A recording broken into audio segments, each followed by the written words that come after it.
आपका स्वागत करते हैं अपने इस प्यारे चैनल में। दोस्तों, जैसा कि वो पता है कि हमने पीवाईक्यू सीरीज की शुरुआत ऑलरेडी कर दी है। उसमें हमने 3 वीडियो ऑलरेडी बना चुके हैं जिसमें हमने एमसीक्यू सारे कवर कर लिए थे। ठीक है, जिसमें सेट 2 के कुछ एमसीक्यूज बाकी हैं, 4-5 ही होंगे जिसको हम डिस्कस कर लेंगे अभी जल्दी जल्दी। उसके बाद ये मेरे पास 2024 का क्वेश्चन पेपर भी है। ठीक है, ये आपको दिख रहा होगा 2024 का क्वेश्चन पेपर। इसकी जो है 928 है, ये गणित का है। ठीक है, अब क्या करने वाले हैं, मैं इसको क्या करूंगा, इसको मैं अपलोड कर दूंगा किस पे, टेलीग्राम पर। आप वहां से इसका पीडीएफ भी ले सकते हैं। ठीक है, सबसे पहले हम इसके पेपर में जितने से ज्यादा जो भी हमारे पास एमसीक्यूज होंगे उसको सॉल्व करेंगे, उसके बाद हम इस पे आएंगे। ठीक है, तो चलिए आज के क्वेश्चन पे मूव ऑन करते हैं। पिछली वीडियो में हमने 10 क्वेश्चन तक किया था, आज 11 पे देखते हैं क्या कह रहा है। क्वेश्चन नंबर 11 हमसे कह रहा है, क्वेश्चन नंबर 11 क्या कह रहा है। क्वेश्चन नंबर 11 हमसे कह रहा है कि किसी एक घड़ी की मिनट की सुई लंबाई 14 सेंटीमीटर दे रखी है। ठीक है, कितनी दे रखी है, लंबाई 14 सेंटीमीटर दे रखी है हम लोग को। तो क्या होगा इसका, ये क्या है, 14 सेंटीमीटर लंबाई की हमें क्या दे रखी है, एक घड़ी की सुई दे रखी है। एक मिनट में सुई द्वारा रचित क्षेत्रफल क्या होगा। तो हमसे कह रहा है कि अगर एक मिनट में इस घड़ी की सुई द्वारा रचित क्षेत्रफल बताओ। ठीक है, क्या करना, मुझे क्षेत्रफल बताना है इस मिनट की सुई द्वारा कि इस मिनट, एक मिनट में इसने कितना कवर किया क्षेत्रफल। तो क्या करूंगा मैं, सबसे पहले देखिए इसके लिए सबसे पहले हम क्या करेंगे, हमें पता है कि इसमें आर की जो वैल्यू दे रखी है वो कितना दे रखी है। अगर मैं इसके सोल्यूशन की बात करूं तो हमें आर की वैल्यू दे रखी है यहाँ पर 14 सेंटीमीटर। ठीक है, 14 सेंटीमीटर दे रखी है मुझे, अपनी त्रिज्या आर दे रखी है। अब यहाँ पे हमें क्या करना होगा, एक मिनट में घड़ी की सुई द्वारा रचित क्षेत्रफल। तो मैंने आपको क्षेत्रफल का फार्मूला बताया था, क्या बताया था कि किसी भी क्षेत्रफल का फार्मूला क्या बताया था मैंने, कि होता है pi R square divide by 360, और यहाँ पे थीटा भी होता है। Pi R square theta divide by 360 degree होता है हमारे पास, ये होता है फार्मूला। अब इसमें हमें आर की वैल्यू दे रखी है यहाँ 14 सेंटीमीटर। अब मुझे आप बताइए कि अगर एक घड़ी होती है, ये मैंने एक घड़ी बता दी, क्लॉक बना दी। अब उसमें ये होता है कि सेंटर, और उसके बाद बताओ कि एक मिनट में जो हमारी ये मिनट की सुई होती है, ये टोटल कितना एंगल कवर करती है पूरे उसमें। तो हमें पता है कि ये कितना एंगल कवर करेगी, पूरा 360 डिग्री का एंगल कवर करती है। अब ये 360 डिग्री का एंगल कवर करती है, तो अगर मैं एक मिनट में घड़ी की सुई के लिए निकालूं तो मैं क्या हो जाएगा, एक मिनट में सुई द्वारा, एक मिनट में सुई द्वारा बनाया गया कोण, क्योंकि मुझे यहाँ पे थीटा की वैल्यू चाहिए, वो एक मिनट वाला ही मुझे निकालना होगा। बनाया गया कोण क्या होगा, बनाया गया कोण हो जाएगा मेरे पास कितना, 360 है टोटल, और कितने के चाहिए मुझे, 60 के लिए। तो कितना हो जाएगा मेरा, ये हो जाएगा 6 डिग्री।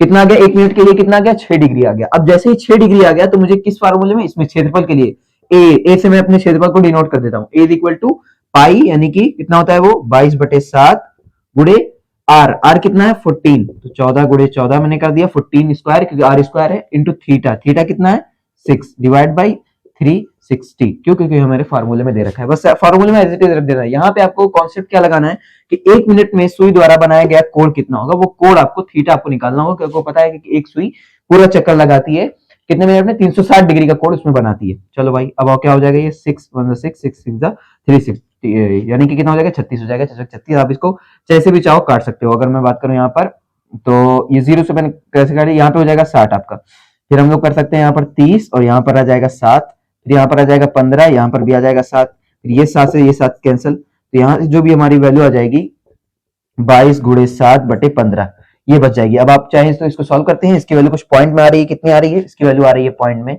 10.26 centimetre square. ये आपका ऑप्शन नंबर ए है जो सही है यहाँ पर। ठीक है, ऑप्शन नंबर ए, ठीक है, समझ गए। अब मूव करते हैं हम लोग आगे, अगले क्वेश्चन पे। अगला क्वेश्चन क्या है हमारा, प्रायिकता से। अगला क्वेश्चन जो हमने डिस्कस किया था प्रायिकता से, क्या कह रहा है इस प्रायिकता के क्वेश्चन में कि 400, चलिए ठीक है, एक सेकंड पहले इसको मैं मिटा देता हूं, उसके बाद मैं क्वेश्चन बोल रहा हूं, आप ट्राई कीजिए, तब तक शायद आपसे क्वेश्चन लग जाए। उसके बाद मैं इसको सॉल्व करूंगा यहाँ पर, ताकि आप देख देख के समझ सकें कि क्या हो रहा है, कॉन्सेप्ट क्या लग रहा है यहाँ पर। ठीक है, क्वेश्चन नंबर 12 की तरफ हम बढ़ते हैं आगे। क्वेश्चन नंबर 12 क्या कह रहा है हमसे, क्वेश्चन नंबर 12 ये कह रहा है, क्वेश्चन नंबर 12 हमसे ये कह रहा है कि 400 अंडों का एक संग्रह एक खराब अंडा प्राप्त करने की प्रायिकता क्या होगी? ठीक है, यानी कि हमसे क्या कह रहा है, टोटल अंडों की हमें संख्या कितनी दे रखी है, क्वेश्चन नंबर 12। प्रायिकता से ध्यान रखिएगा, क्या कह रहा है इसमें कि 400 अंडों का एक संग्रह, 400 अंडों का एक संग्रह, 400 अंडों का एक संग्रह है हमारे पास। फिर क्या कह रहा है, एक में से एक, मतलब ये 400 अंडा है, टोटल हमें दे रखी है कितने अंडे हैं, 400। इसमें किसे कह रहा है कि एक अंडा खराब निकलने की, यानी कि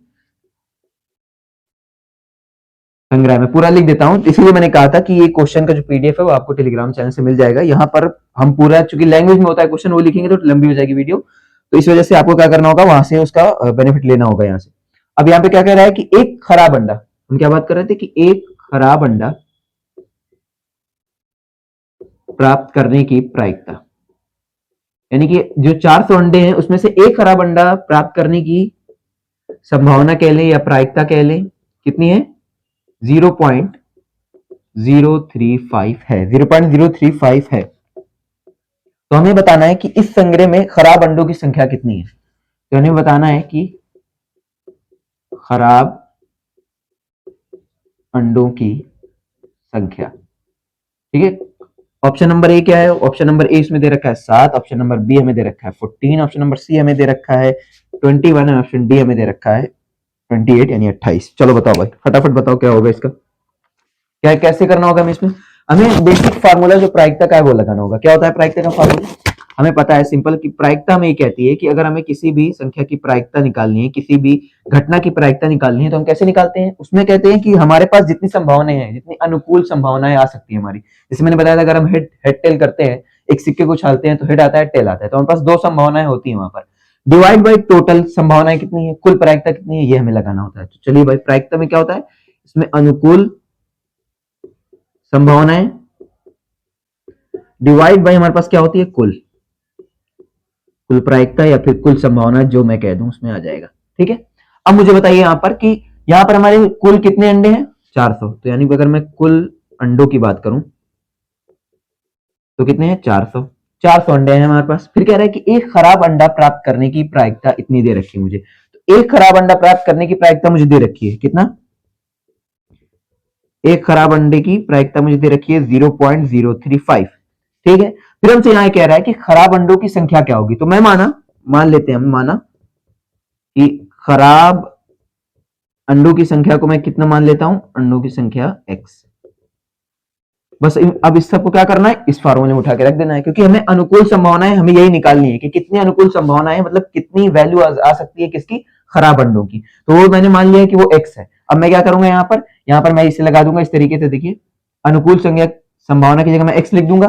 कुल प्रायिकता कितनी है, कुल अंडों की संख्या मेरी 400 है, रिलेट कीजिए आप, यहाँ से कुल अंडों की संख्या है 400, यहाँ पर हमारा खराब अंडों की संख्या कितनी है, x लेगी। फिर हमें प्रायिकता यहाँ दे रखी है, किसकी प्रायिकता, ये किसकी है, ये है खराब अंडे की। तो एक खराब अंडे की प्रायिकता मुझे दे रखी है कितना, 0.035। बस यहाँ से आप क्रॉस मल्टीप्लीकेशन करके x की वैल्यू निकाल सकते हैं, कितनी आ जाएगी x की वैल्यू, 400 गुणे 0.035।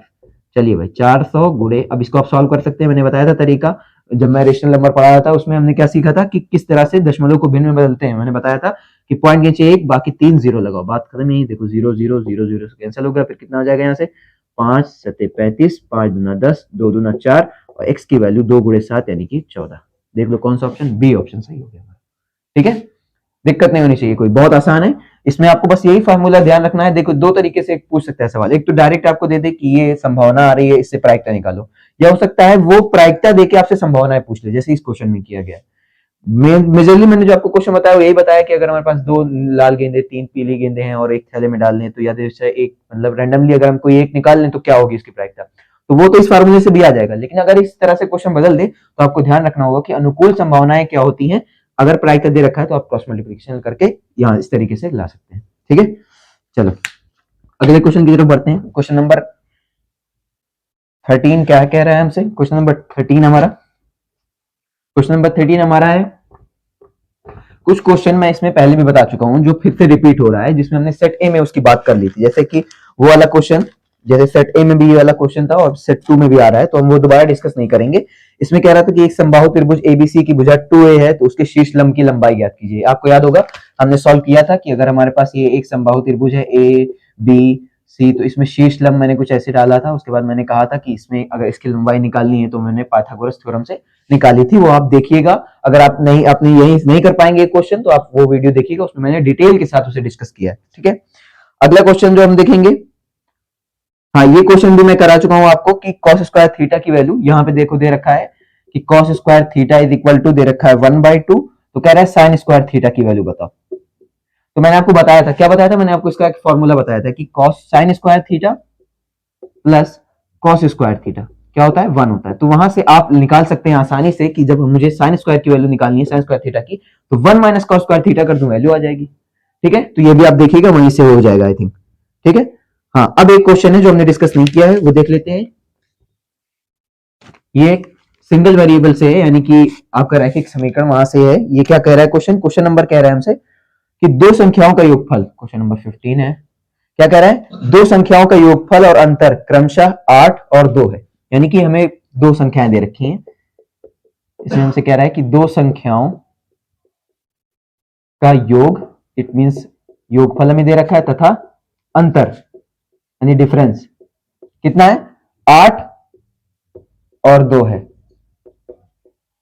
ठीक है, तो हमें बताना है तो संख्याएं क्या होंगी, तो फाइंड द नंबर्स, तो संख्याएं क्या होंगी। चलिए भाई, ऑप्शन इसमें क्या है, ऑप्शन भी ले लीजिए और ट्राई कीजिए ऐसे आप। ऑप्शन नंबर ए है हमारे पास, हाँ ऑप्शन नंबर ए है हमारे पास 6,2, यानी कि दो संख्याएं आएंगी हमारे पास, वो कौन कौन सी होंगी। ऑप्शन बी है हमारे पास 5,3, ऑप्शन सी है हमारे पास 7,1, ऑप्शन डी है हमारे पास 1,2। चलिए भाई बताइए इसका क्या होगा।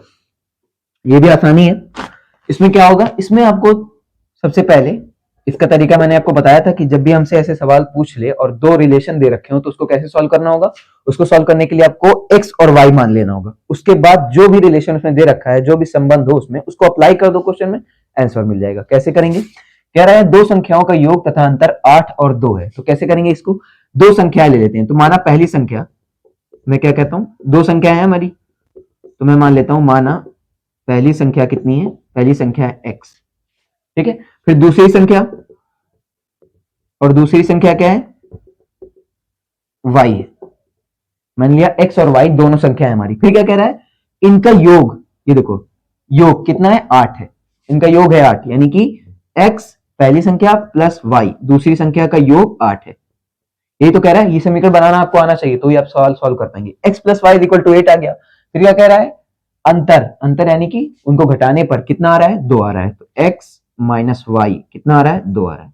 बस देखो अब समीकरण एक समीकरण दो बन गया, इनको सॉल्व कर लो, आ जाएगा। कैसे, मैंने इसका तरीका दोनों आपको बताया है। एक तो ये कर सकते हो कि यहाँ से x की वैल्यू निकालो y के टर्म्स में और यहाँ पर रख दो, या तो दूसरा है कि इससे आप लगा सकते हो, एक विलोपन विधि भी होती है हमारे पास, वृक्ष गुणन विधि भी होती है। तो विलोपन वाली विधि ज्यादा आसान होती है, क्यों, क्योंकि इसमें हम आपको दिख रहा होगा कि x x यहाँ बराबर है, यहाँ y y बराबर, तो मैं क्या करता हूँ, दोनों को ऐड कर देता हूँ, जोड़ देता हूँ। तो आप, मैंने आपको तरीका बताया था कि जोड़ने पे क्या होगा, y y कट जाएंगे, क्योंकि जैसे ही मैं जोड़ूंगा तो ये प्लस वाला माइनस कर देगा, प्लस माइनस y में से y जाएगा, खत्म।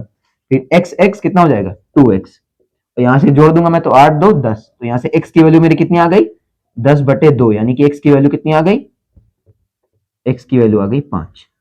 एक वैल्यू आ गई मेरी x की। अब जब मुझे x की वैल्यू पता चल गई तो वहां से मैं y की वैल्यू निकाल सकता हूं। कैसे, मुझे पहला देखो, समीकरण नंबर 1 समीकरण नंबर 2 दे दो, तो समीकरण नंबर 1 से, वैसे हमारा आंसर तो यहीं से आ गया, क्योंकि x की वैल्यू 5 किस में है, ना इस ऑप्शन में, ना इस ऑप्शन में, ना इसमें, सिर्फ इसी में है, तो आंसर तो ये हो गया। लेकिन फिर भी हम लोग क्रॉस चेक कर लेते हैं क्या 3 ही है हमारी दूसरी संख्या की नहीं। और y की वैल्यू निकालनी है समीकरण 1 से, x प्लस वाई बराबर 8 है, तो x की वैल्यू मैंने कितनी निकाली, 5 plus y is equal to 8, तो y की वैल्यू कितनी आ जाएगी, 8 माइनस 5, यानी y की वैल्यू कितनी आ गई, 8 में से 5 गया 3, तो ये देखो x की वैल्यू 5 और y की वैल्यू 3, ऑप्शन नंबर बी सही हो जाएगा। ऐसे क्रॉस चेक भी कर सकते हो। क्या कह रहा था, ये कह रहा था कि दोनों संख्याओं का योग कितना होना चाहिए, 8 होना चाहिए। तो अब देख लो, 3 और 5 को जोड़ोगे तो 8 ही तो होगा, और अंतर कितना होना चाहिए, अंतर होना चाहिए 2, देखो 5 में से 3 जाएगा, कितना आएगा, 2 हो जाएगा। तो इस तरीके से, यानी हमारा जो ऑप्शन नंबर बी है वो सही है। और ये क्वेश्चन, इस तरीके के क्वेश्चन आपको मिल सकते हैं कि अगर दो संख्याओं का यहाँ पे योग तथा अंतर कह दिया, कभी कभी गुणनफल कह देता है, तो गुणनफल के लिए क्या करना होगा, x की वैल्यू निकालना और y के टर्म्स में रख देना, वहां से आंसर आ जाएगा आपका। ठीक है, चलिए भाई आगे बढ़ते हैं, फटाफट करते हैं अगला क्वेश्चन। क्वेश्चन नंबर 16 हमारा है वृत्त से। ठीक है, इसमें क्या कह रहे हैं, इसमें कह रहा है एक ही आधार त्रिज्या r, ये देखिए ये सबसे आसान क्वेश्चन हमें दे रखा है। इसमें क्या कह रखा है, अगर आपने पृष्ठीय क्षेत्रफल और आयतन पढ़ा होगा, पृष्ठीय क्षेत्रफल और आयतन, उसमें क्या था हमारे पास, कुछ आकृतियां थी हमारे पास, जैसे घन, घनाभ, बेलन, ठीक है, शंकु, और क्या था हमारे पास, एक गोला भी था, गोला और अर्धगोला। तो क्वेश्चन नंबर 16 हमसे ये कह रहा है, क्वेश्चन नंबर 16 ये कह रहा है कि अगर हम क्या करें, एक अर्धगोला है, अर्धगोला किस तरीके से, इस तरीके से होता है हमारे पास अर्धगोला, आपको पता ही है, मतलब अगर मैं गोला बनाऊं और उसका एक आधा कर दूं तो ये हो जाएगा मेरे पास अर्धगोला। और कितने का है, ये त्रिज्या आर का है, त्रिज्या आर का एक अर्धगोला है। और फिर क्या कर रहा है, दो ठोस अर्धगोलों को उनके आधार के अनुदिश जोड़ दिया गया है। मतलब अब ये एक आर आधार का है मेरे पास गोला, और मैं क्या करूं, एक और बना लूं, एक और बना लूं, मतलब कि आर आधार का एक और, आर त्रिज्या का एक और गोला मैंने बना लिया, लेकिन इस बार मैंने जो त्रिज्या रख दी वो कितनी रख दी, आर। तो यानी कि आप देख सकते हो कि एक अर्धगोला ये था मेरा और एक अर्धगोला ये था। हमारे क्वेश्चन में यही कह रहा है कि दो अर्धगोले हैं, एक अर्धगोला ये है हमारे पास और एक ये है, ये भी त्रिज्या आर का है और ये भी त्रिज्या आर का है। दोनों को क्या करना है, जो इनका आधार है उसके अनुदिश जोड़ देना है, एक साथ कर देना है। तो अब पूछ रहा है हमसे कि इसका तो नए ठोस का वक्र पृष्ठीय क्षेत्रफल क्या होगा। तो अभी आप मुझे बताइए कि ये अर्धवृत्त था, अर्धगोला था, ये भी अर्धगोला था, और यहां पर क्या बन गया, ये पूरा पूरा एक गोला बन गया। तो उसका वक्र पृष्ठीय क्षेत्रफल क्या होता है, अगर फार्मूला याद है तो डायरेक्ट कर लोगे, इसका होता है कितना, 4 पाई आर स्क्वायर वक्र पृष्ठीय क्षेत्रफल। और आयतन क्या होता है, आयतन होता है इसका 4/3 पाई आर क्यूब। ये मैं पूरे गोले की बात कर रहा हूं। और अगर ये अर्धगोला होता तो क्या होता, अर्धगोले के लिए आयतन हमारे पास हो जाता है 2/3 पाई आर क्यूब। ठीक है, ये आयतन है हमारे पास, हम आयतन की बात कर रहे हैं, यहाँ पे भी ये आयतन की बात कर रहे हैं। ठीक है, और ये वक्र पृष्ठीय क्षेत्रफल की बात कर रहा था, तो इसका आंसर क्या हो जाएगा, 4 पाई आर स्क्वायर, क्योंकि हमें क्या दिया, दो अर्धगोलों को एक साथ जोड़ देना था। ठीक है, अब आगे बढ़ते हैं, ये तो आसान क्वेश्चन था, ज्यादा टाइम नहीं लगा इसमें। अगला क्वेश्चन भी बिल्कुल इसी पे मेंसुरेशन से ही है हमारे, वो ये कह रहा है कि यदि एक गोले की त्रिज्या को दोगुना कर दिया जाता है। क्वेश्चन क्या कह रहा है, क्वेश्चन नंबर 17 हमसे कह रहा है कि एक गोले की यदि एक गोले की त्रिज्या को दोगुना कर दिया जाता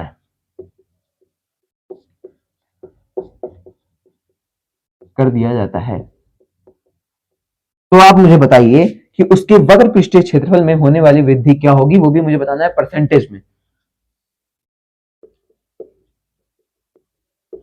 तो उसके वक्र पृष्ठीय क्षेत्रफल, उसके वक्र पृष्ठीय क्षेत्रफल में वृद्धि बताना है हमें कि वो कितना है, बढ़ जाएगा, वृद्धि क्या होगी, वो भी परसेंटेज में बतानी है कि किस परसेंटेज में होगी।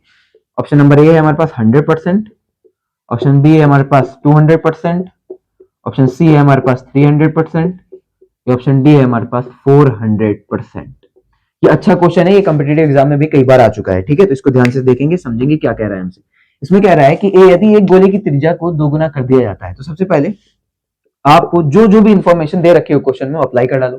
क्या क्या दे रखा है, दे रखा है कि गोले की त्रिज्या को दोगुना कर दिया जाता है। तो मैं पहले मान लेता हूं कि मेरे पास, और क्या किसके बीच में मुझे निकालना है, वृद्धि पृष्ठीय क्षेत्रफल। तो अभी मैंने फार्मूला बताया, गोले का वक्र पृष्ठीय क्षेत्रफल कितना बताया मैंने, 4 पाई आर स्क्वायर, ये मैंने बताया आपको। तो मैं मान लेता हूं कि A1 मेरा है पहले वाला, यानी जो सबसे पहले था जब मैंने कोई वृद्धि नहीं की थी, तो वो क्या हो जाएगा, 4 पाई आर स्क्वायर। ठीक है, 4 पाई R1 स्क्वायर ले लेते हैं, क्योंकि हम त्रिज्या को यहां पर बदल रहे हैं, चेंज कर रहे हैं। A2 क्या होगा, A2 क्या हो गया, A2 मतलब ये हो गया कि जब मैंने अपनी त्रिज्या को दोगुना कर दिया, मतलब अब मेरी जो R1 है वो तो आ रही है, लेकिन R2 क्या है, R2 है 2R है, तो यहां पर क्या हो जाएगा मेरा 4 पाई R2 स्क्वायर। अब ये मुझे बताओ A2 को मैं क्या लिख सकता हूं, 4 पाई R2, R2 क्या है, 2R है, R2 क्या है, 2R, और इसका स्क्वायर है तो इसका भी स्क्वायर कर दूंगा मैं। तो यहां से A2 की वैल्यू कितनी हो जाएगी, 4 पाई 2 टू 4, यानी 2 दूना 4 R स्क्वायर। तो यहां से आ जाएगा मेरी A2 की वैल्यू आ जाएगी 4 चौक 16 पाई R स्क्वायर। ये आ गई मेरी A2 की वैल्यू। यहां से A2 की वैल्यू, यहां से A1 की वैल्यू। अब मुझे निकालना क्या है, वृद्धि परसेंटेज निकालना है, यानी कि वृद्धि प्रतिशत निकालना है। तो उसके लिए क्या होता है फार्मूला, ये देख लो भाई, जब भी हमें निकालने को कहे कभी भी वृद्धि प्रतिशत किसी भी चीज का, तो आपको क्या करना होगा, आपको लेना होगा delta of A divide by A1, यानी कि जो हमारी शुरुआत की थी, इनटू परसेंटेज, परसेंटेज की बात कर लो यानी कि गुणे 100 की बात कर लो। ये होती है हमारे पास वृद्धि परसेंटेज। कैसे हम लोग निकालते हैं? वृद्धि प्रतिशत। अब मुझे बताओ डेल्टा ए कैसे निकालेंगे? डेल्टा का मतलब क्या होता है? डेल्टा का मतलब होता है अंतर, मतलब बड़े में से छोटे को घटा दो, इसका मतलब डेल्टा निकालना है। यानी कि मैं कर दूंगा यहाँ, अगर मैं डेल्टा ए पूछूं आपसे तो आपको बताना होगा अदनान भाई ये होता है a2 माइनस a1। अब a2 कितना है? a2 है यहाँ पर 16 पाई आर स्क्वायर, ठीक है। कितना होता है? 16 पाई आर स्क्वायर माइनस यहाँ पे a1 कितना है? 4 पाई आर स्क्वायर, तो कितना हो जाएगा? 16 माइनस 4 12, 12 पाई आर स्क्वायर। ये क्या आ गया मेरा? डेल्टा ए की वैल्यू आ गई। डेल्टा ए की वैल्यू कितनी आ गई? 12 पाई आर स्क्वायर। अब इसी तरीके से यहाँ देखो डेल्टा ए की वैल्यू रख दो, 12 pi R square divide by A one. A one की वैल्यू कितनी है? 4 पाई आर स्क्वायर, ठीक है। तो यहाँ पर डेल्टा ए की वैल्यू कितनी आ गई? R square cancel, pi pi cancel, और ये देखो यहाँ पर परसेंटेज वृद्धि प्रतिशत की बात कर रहा है, तो इसमें क्या होगा? Delta A by A one. Delta A की वैल्यू मैंने कितनी निकाल रखी है? 12 पाई आर स्क्वायर बटे कितनी वैल्यू? ए वन। ए वन यानी पहला वाला क्या है? 4 पाई आर स्क्वायर, ठीक है। यहाँ पे जो आर वन लिखा है, मैंने कब आर वन लिखा था? आर वन लिखा था मैंने कि अगर ये किस केस में हो जाए? पहले केस में। तो मुझे पता है कि आर वन की वैल्यू मैंने कितनी लिखी? आर, तो मैं इसको क्या लिखता हूँ? 4 पाई आर स्क्वायर। वही चीज मैंने यहाँ रख दी, 4 पाई आर स्क्वायर। अब देखो आर स्क्वायर से आर स्क्वायर कट गया, पाई से पाई कट गया, 4 तिया है 12। अब इसमें देखो फार्मूले में 100 भी तो है, इसको भी ऐड करो तो कितना आ जाएगा? 3 गुणे 100, 300%। और कौन सा ऑप्शन? ऑप्शन नंबर सी हमारा सही हो जाएगा। देखो ये क्वेश्चन मैं फिर से रिपीट कर देता हूँ, क्यों जरूरी है? क्योंकि ऐसे क्वेश्चन एमयू ने, जामिया ने कई बार अपने 11th एंट्रेंस में पूछ रखा है, ठीक है। तो इस वजह से इसको देख लो एक बार फिर से। क्या क्या रहा है? ऐसा क्वेश्चन होता है हमारे पास कि डायरेक्ट फार्मूले में, कभी त्रिज्या में, अगर ये किस पे होता? अगर ये होता सिलेंडर पे यानी कि बेलन पे, तो हमसे कहता कि अगर मैं इसके एल में भी चेंज कर दूं, हाइट में चेंज कर दूं, तो फिर क्या होगा? कितने परसेंटेज की वृद्धि होगी? तो ऐसा क्वेश्चन आ सकता है। उसके लिए क्या करना होगा? ध्यान दिया करो कि क्या क्या कह रहा है मुझे। पहली चीज, पहली बार में क्या था, फिर दूसरी बार में स्थिति क्या थी, दोनों की जो कंडीशन है उसको मिला के आप इस तरीके से अगर परसेंटेज वृद्धि का है तो ये फार्मूला आप लगा सकते हो, ठीक है। ये वाला फार्मूला जो है वो आप लगा सकते हैं, ठीक है। क्लियर है? बहुत इजी था ये भी, बट एक टेक्निकल वे में आपको इसे समझना था। चलो आगे बढ़ते हैं फटाफट। बहुत सारे क्वेश्चन हमने कर लिए हैं, लेकिन अब चूंकि अब जानते हो आप कि टाइम बहुत कम है, 1 मार्च को आपका एग्जाम है, और अभी साइंस भी पढ़ना होगा, मैथ भी पढ़ना होगा साथ में, और ये सिर्फ अभी हम क्वेश्चन कर रहे हैं। अब जो जिन बच्चों ने भी कुछ भी नहीं पढ़ा होगा मैथ में, उन्हें मैं समझा तो रहा हूँ बेसिक से, फिर भी उन्हें बहुत सारे टेक्निकल टर्म में प्रॉब्लम हो रही होगी, क्योंकि मैं बेसिक एकदम नहीं लेके चल रहा हूँ। वन शॉट वाली जो वीडियोज हमारी आएगी उसमें मैं कोशिश करूंगा कि उसमें डिटेल में और ज्यादा बेसिक फार्मूलेज पे भी, जो फार्मूला हूं उन पे भी फोकस करूं मैं, ठीक है। चलिए मूव ऑन करते हैं। अब क्वेश्चन नंबर अगला क्या है? वही क्वेश्चन नंबर है द्वितीय पे। क्या कह रहा है? क्वेश्चन नंबर 19 हमसे, क्वेश्चन नंबर 19। अब यहाँ पे क्या है कि बहुत सारे क्वेश्चन मैं करा चुका हूं आपको, जैसे 1 to tan theta plus divide by 1 plus tan square theta, ये क्वेश्चन हम कर चुके हैं। यदि cos square theta is equal to 1/2 तो sin स्क्वायर थीटा की वैल्यू, ये क्वेश्चन हम कर चुके हैं। तो इस वजह से अब मैं क्या कर रहा हूँ, जो हमारे क्वेश्चन के नंबर से वो बदल रहे हैं, ठीक है। क्वेश्चन नंबर 19 हमसे ये कह रहा है कि द्विघात समीकरण, एक द्विघात समीकरण हमको क्या दे रखा है? 3x स्क्वायर माइनस का 6x प्लस का 4 बराबर कितना है? 0 है, ठीक है। 6x प्लस का 4 बराबर 0 है। तो विविधकर क्या होगा? हमसे पूछा है विविधकर क्या होगा। तो मैं विविधकर के बारे में बहुत बार आपको बता चुका हूं, कई बार रिपीट भी कर चुका हूं। अगर मुझे क्या निकालना है इसका? विविधकर। अब विविधकर क्या था ये तो आप मुझे बताइए कि विविधकर को डिनोट किससे करते हैं? विविधकर को, विविधकर, ये प्योर हिंदी है मेरे भाई एकदम। विविधकर है तो विविधकर के लिए क्या करना? Option number A. आप ये बताइए, क्वेश्चन तो मैं आपके लिए छोड़ देता हूं भाई, ये आई डोंट थिंक सो कि मुझे कराना पड़ेगा, बट फिर भी कोशिश कीजिए आप लोग कि कर दीजिए। क्वेश्चन नंबर बी हमसे कह रहा है, ऑप्शन बी है हमारे पास -12, ऑप्शन सी है हमारे पास सिर्फ 12, ऑप्शन डी है हमारे पास 3√6। चलो भाई बताओ बताओ बताओ फटाफट बताओ बताओ बताओ क्या होगा इसका। ये देखो यहां पर अगर मैं सोल्यूशन की बात करूं अपने, तो सोल्यूशन में ये मुझे दिख रहा है कि एक द्विघात समीकरण है। मैंने क्या बताया था कि विविधकर के लिए हमें क्या करना होता है भाई?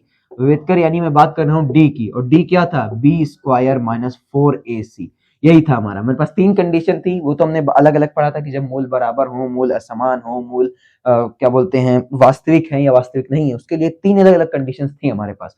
बट अभी यहाँ पर हमसे सिर्फ कह रहा है बी स्क्वायर माइनस 4ac की वैल्यू निकाल दो। क्या करना है? बी स्क्वायर माइनस 4ac की वैल्यू। इसमें पहले देखो ए क्या है। ए मैंने बताया था कि अगर आपको इस तरीके एक समीकरण दिख जाए तो सबसे पहले क्या करो, इसको हमारे जो स्टैंडर्ड समीकरण है उससे मिलान करो, इसको मिलाओ और वहां से ए बी सी की वैल्यू निकालो। एक्स स्क्वायर प्लस का बी एक्स प्लस का सी बराबर 0, ये हमारे द्विघात समीकरण का स्टैंडर्ड इक्वेशन है, ठीक है। ये अब इससे मिलाओ तो यहाँ ए की वैल्यू कितनी दिख रही है? 3, देखो यहाँ पे, और b की वैल्यू कितनी है, b की वैल्यू यहाँ प्लस है या माइनस, तो b की वैल्यू हो जाएगी -6, c की वैल्यू कितनी है 4। तो बहुत बेसिक मैंने कर दिया। अब क्या करना होगा आपको, अब यहाँ पे b स्क्वायर माइनस 4ac यानी d इज इक्वल टू कितना आ जाएगा, d is equal to b square यानी कि b स्क्वायर माइनस 4ac। अब b की वैल्यू है -6 का होल स्क्वायर माइनस का 4 इंटू ए की वैल्यू 3 इंटू सी की वैल्यू 4, यहाँ पे रख दो। -6 का स्क्वायर यानी 6×36 माइनस, अब तुम्हें पता है ना माइनस का स्क्वायर भी प्लस में हो जाता है, इतना तो बेसिक आता होगा। और 4 चौका 16 तियां कितना होता है, 16 दूनी 32, 16 तियां 48। अब देखो 36 माइनस 48 कितना आ जाएगा 12, लेकिन क्या होगा ये प्लस है माइनस का 12, क्यों, क्योंकि छोटे में से बड़ा घट रहा है, तो माइनस का 12 कौन सा, बी ऑप्शन हमारा फिर एक बार सही हो जाएगा भाई। इतना आसान क्वेश्चन है, अगर ना कर पाओ भाई तो फिर इसमें तो गलती आपकी है। बोर्ड इसमें तो बोर्ड आपको मौका देता है कि आप पास हो जाएं, बट अगर आप खुद पास नहीं होना चाहते तो फिर बोर्ड भी आपकी कोई हेल्प नहीं कर सकता, हम भी कोई हेल्प नहीं कर सकते आपकी भाई। आपको थोड़ी मेहनत तो करनी पड़ेगी, फार्मूले थोड़ा याद रखने पड़ेंगे, कैलकुलेशन थोड़ी करनी होगी, उसके बाद जब आंसर आएगा ना तो दिल खुश हो जाएगा भाई, क्योंकि जब आंसर सामने लिखा होगा उस पर टिक करोगे तो यकीनन मोटिवेशन मिलेगा आपको। ठीक है ना, अब मुझे क्या करना होगा, आगे बढ़ना होगा। आगे क्वेश्चन में कह रहा है हमसे त्रिभुज का, लास्ट क्वेश्चन है इस सेट का जो हमने मॉडल पेपर सॉल्व कर रहे हैं। मैंने आपको पहले इसकी डिटेल बता दी थी कि इलाहाबाद जो मॉडल पेपर रिलीज करता है वो हमने कंप्लीट कर लेंगे, खासकर उसके एमसीक्यू क्वेश्चन, क्योंकि मैंने आपको बताया था कि बोर्ड में 20 क्वेश्चन आपके एमसीक्यूज ही रहेंगे, तो उसके लिए आपको अच्छे से प्रैक्टिस करनी होगी। ठीक है, अब इसमें क्या करा है, लास्ट क्वेश्चन है हमारा। क्वेश्चन हमसे कह रहा है कि एक त्रिभुज में दे रखा है, क्वेश्चन नंबर 20 हमसे क्या कह रहा है, क्वेश्चन नंबर 20 कह रहा है कि एक त्रिभुज है हमारे पास ए बी सी, एक त्रिभुज क्या है हमारे पास A B and C, this is A, this is B and this is C. A B C हमारे पास एक त्रिभुज है, और फिर क्या है इसमें इस तरीके से ये डी है। फिर कह रहा है हमसे कि अगर ए बी की है ये है 3 सेंटीमीटर, फिर क्या हमसे कह रहा है बी सी ए सी है हमारे पास 6 सेंटीमीटर, फिर है हमारे पास बी डी है 2 सेंटीमीटर, फिर हमारे पास डी सी है, यानी ये डी सी कह दो या सी डी कह दो, ये है 4 सेंटीमीटर। तो हमसे कह रहा है तो एंगल मतलब कोण बी ए डी और कौन सा कोण है भाई, दो कोण है हमारे पास, एंगल बी ए डी और एंगल सी ए डी का अनुपात होगा। अनुपात क्या होगा ये हमें बताना है, का अनुपात होगा। चलो भाई फटाफट बताओ इसका अनुपात क्या होगा। ऑप्शन नंबर ए हमें दे रखा है 2:4, ऑप्शन बी हमें दे रखा है 1:1, ऑप्शन सी हमें दे रखा है 3:6, ऑप्शन डी हमें दे रखा है 6:3। चलो भाई फटाफट इसको बताओ। अब ये देखो ये जो है ना, अगर आपने त्रिभुज नहीं पढ़ा होगा तो इस क्वेश्चन को आप नहीं कर पाएंगे बिल्कुल भी, क्योंकि इसमें हमसे क्या बात कर रहा है, इसमें हमसे बात कर रहा है कोण की। कौन से कोण की, बी ए डी और C A D. B A D समझ रहे हो कौन सा कोण बन रहा है, ये देखो जब भी आपसे कहे कि किसी इस तरीके से लिखा हो तो यहाँ पे जो बीच में है ना, ये इस कोण की बात कर रहा है, बी ए डी, यानी कि बी और डी के बीच बनने वाला एंगल ए पे, यानी कोण ए, इसकी बात कर रहा है ये बी ए डी, ये वाला है। फिर कह रहा है सी ए डी, तो सी ए डी के लिए क्या करेंगे, देखो सी ए डी के लिए ये वाला कोण है, ये कोण है, बी ए डी के लिए ये वाला और सी ए डी के लिए ये वाला बन रहा है। अब यहां पर जब हम बात करेंगे, देखो बी ए डी और सी ए डी में का अनुपात हमें निकालना है, दोनों का अनुपात हमें निकालना है, रेशियो बताना है हमें। तो क्या करेंगे हम, देखो यहाँ पर सबसे पहले अगर त्रिभुज की प्रॉपर्टी आपको आती होगी तो आप फौरन कर पाएंगे। त्रिभुज की प्रॉपर्टी से ये था कि त्रिभुज की प्रॉपर्टी में क्या करो, दोनों भुजाएं जो दो हमारे त्रिभुज बन रहे हैं, त्रिभुज ए बी डी और त्रिभुज ए सी डी, इसमें क्या कर लो, दोनों भुजाओं का अनुपात ले लो। क्या हो जाएगा, A B divide by A C. A B divide by A C क्या हो जाएगा, 3/6, कितना हो जाएगा ये 1/2 आ गया।